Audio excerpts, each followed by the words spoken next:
আমরা কি এটা দেখতে পাচ্ছি? আলহামদুলিল্লাহ। ব্যাখ্যার দরকার নেই, সময় শর্ট, আপনারা বুঝে নেন। রাসূল বলেছেন কিয়ামতের আগে মানুষ জেনা করবে, জেনাকে মানুষ জেনা মনে করবে না, মনে করবে এটা অ্যাফেয়ার, ছেলে মেয়ের ক্রাশ। এখন নতুন শব্দ আসছে কি, ক্রাশ। চোখে চোখে কন্ট্যাক্ট হবে, কো এডুকেশনের মাধ্যমে মোবাইল নাম্বার এক্সচেঞ্জ হবে, রাতের বেলা কথা হবে, ফোন হবে, তারপর চা খাবে, কফি খাবে, ঘুরবে, আস্তে আস্তে বেডে যাবে, তারপরে ব্রেকআপ হয়ে যাবে। তাদের কাছে সিম্পল, এটা খুব সিম্পল, সিলি ব্যাপার। আর কোরআনের কাছে এটা কি? জিনা। এক কথায় কি? জিনা। জিনায় লিপ্ত থাকা অবস্থায় দোয়া কবুল হয় না, কিন্তু মানুষ যদি এটা থেকে বের হয়ে তওবা করে আল্লাহর জন্যে, তার দোয়া অনেক বড় মানুষের দোয়ার মতো কবুল হয়।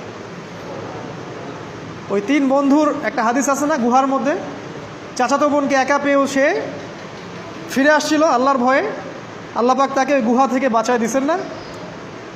হাদিসটা পড়ে দেখবেন, অনেক বড় হাদিস। জিনা থেকে দূরে থাকলে হৃদয়ে নূর আসবে। আপনি আমি যদি আমাদের চোখকে এই পর্যায়ে নিয়ে যেতে পারি যে কোনো গায়রে মাহরামের দিকে চোখ পড়লে আমরা নামিয়ে নিচ্ছি, তখন আপনি ফিল করবেন আপনার মনের মধ্যে নূর আসছে। এই যে আমি এখন একটা লেকচার দিচ্ছি, আমার খুব ভালো লাগছে। ঠিক রাস্তায় যেতে যেতে যদি আমি 8-10টা মেয়ের দিকে তাকাই, আমার এই নূরটা উঠে যাবে। জাহান্নামে কেন অনেক নারী থাকবে জানেন? কারণ তারা শুধু নিজেরা অপরাধ করে না, হাজারো মুমিন মানুষের নূর তারা কেড়ে নেয়। দ্যাট ইজ ওয়াই তারা জাহান্নামে বেশি থাকবে। আরেকটা মেজর কারণ হচ্ছে তাদের উদ্ধত মাথা। মেয়েদেরকে বলছি স্পেশালি, হয়তো এই কথাগুলো মেয়েদের কাছেও যাবে। তাদের এই উদ্ধত মাথা আল্লাহর বিধানের সামনে আত্মসমর্পণ করতে চায় না। তাদের এই উদ্ধত মাথাটা আল্লাহর বিধানের সামনে আত্মসমর্পণ করতে চায় না, এ কারণে তারা জাহান্নামে বেশি থাকবে। যে কোনো বিধান আল্লাহ তাদের সামনে বলেন, সব মেয়ের কথা বলছি না, ম্যাক্সিমাম বিভিন্ন যুক্তি তারা দিবে। সামি'না ওয়া আতা'না এই পর্যায়ের না, যুক্তি দিবে।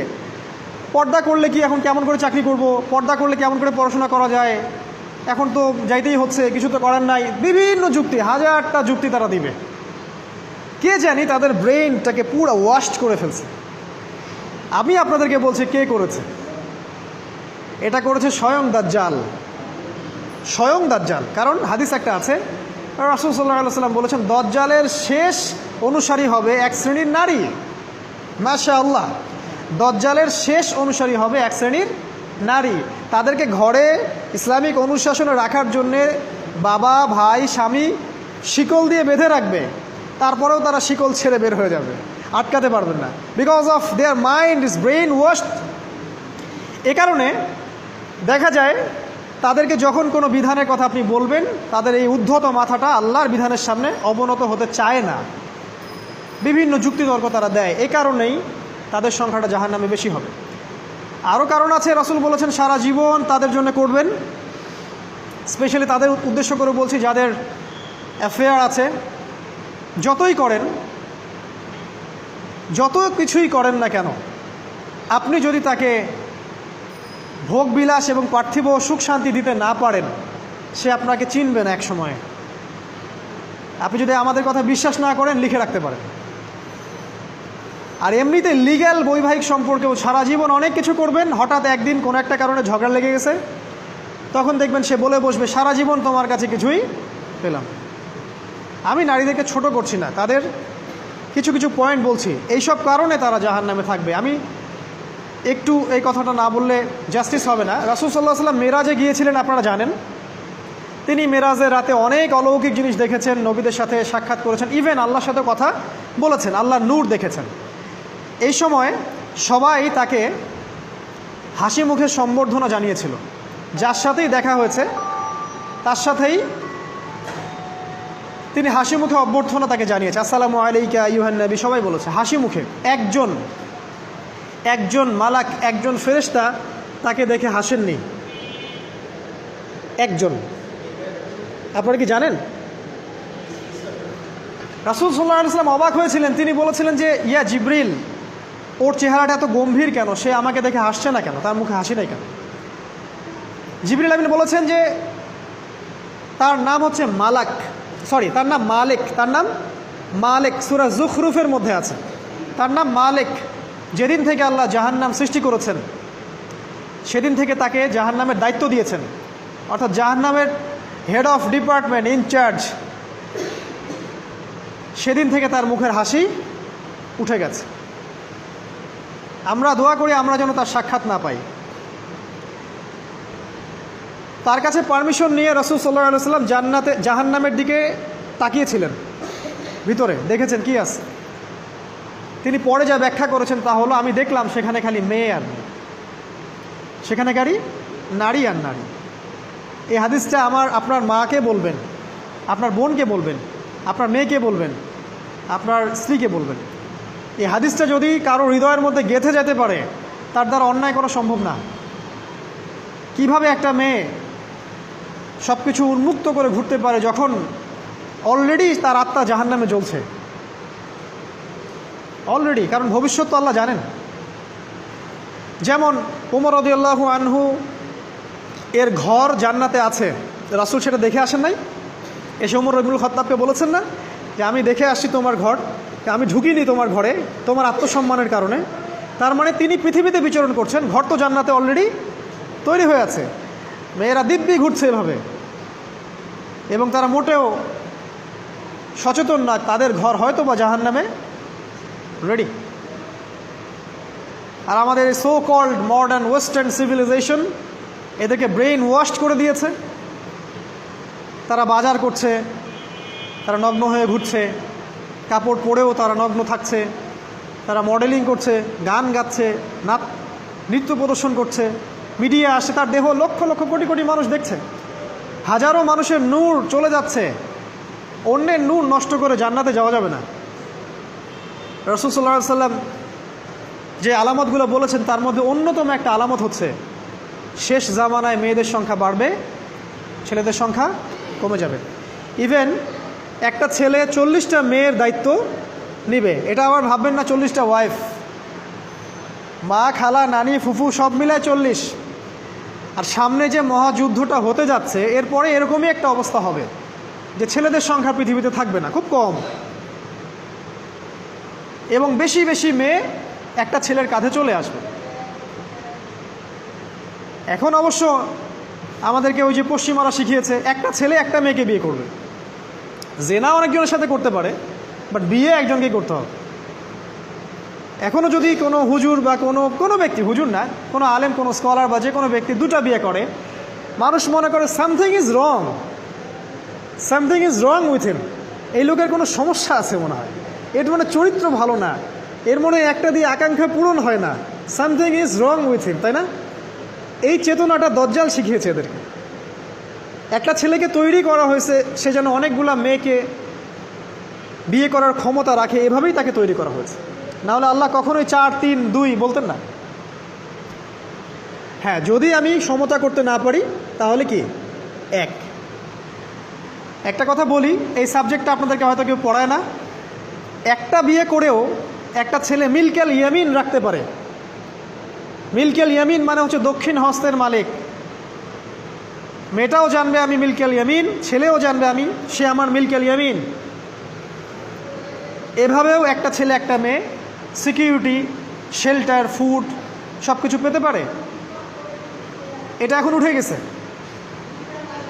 একটা সময় এগুলো ছিল। রাসূলুল্লাহ সাল্লাল্লাহু আলাইহি ওয়াসাল্লামের একটা ছেলে ইব্রাহিম, রাসূলের একজন ছেলে ইব্রাহিম কার গর্ভে জন্ম নিয়েছিলেন? কার গর্ভে জন্ম নিয়েছিলেন? রাসূলের জীবনী পড়তে হবে A to Z কয়েকবার, কমপক্ষে আর রাহিকুল মাখতুম বইটা পড়তে হবে। মারিয়া কিপ্তির গর্ভে জন্ম নিয়েছিলেন। মারিয়া কিপ্তি একজন দাসী। এই দাসী মানে কাজের মেয়ে না, এটাকে বলা হয় মিল্কেল ইয়ামিন, দক্ষিণ হস্ত। পারস্যের রাজা মিশরের রাজা দুজন দাসীকে রাসূল সাল্লাল্লাহু আলাইহি সাল্লামের কাছে উপহার দিয়েছিলেন। তার একজনকে রাসূল সাল্লাল্লাহু আলাইহি সাল্লাম নিজের করে নেন, বিয়ে করে নেন। তার গর্ভে জন্ম নিয়েছিল পুত্র ইব্রাহিম। এই সাবজেক্টটা আপনাদেরকে কে পড়াবে এখন? ইভেন এখন আলেম ওলামাও দুটো বিয়ে করতে ভয় পায়, মনে করে যে সমাজের মানুষ আমাকে কি বলে না বলে। সবচেয়ে বড় কথা হচ্ছে এই কাজ করার জন্য ব্যাকবোন শক্ত থাকা দরকার। ব্যাকবোন মানে মেরুদণ্ড, স্টিলের মতো, তাহলে এই কাজ করতে পারবেন। নারীর সংখ্যা যে বাড়বে, 40 গুণন 1 হবে, তখন এই 39টা মেয়ে কী করবে?